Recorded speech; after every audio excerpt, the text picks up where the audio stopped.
Hey David, here's another closer look at the truck. I know you wanted some videos of the inside. There it is running under the engine bay.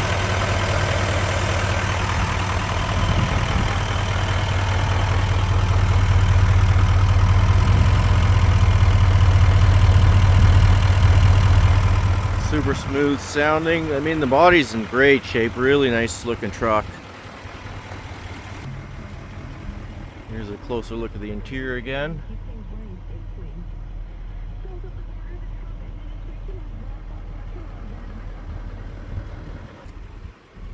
Here's a look at the back. We threw in the brake pads and the rotor, so you got your set in there.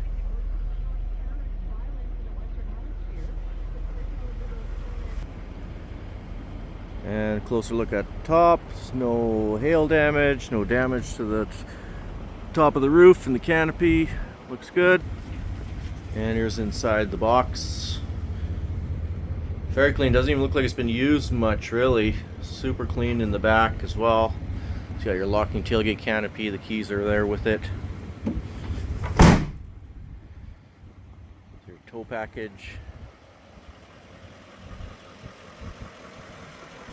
There it is. Let me know what else if you need anything else. But overall, they checked it out again. The mechanics says in great shape.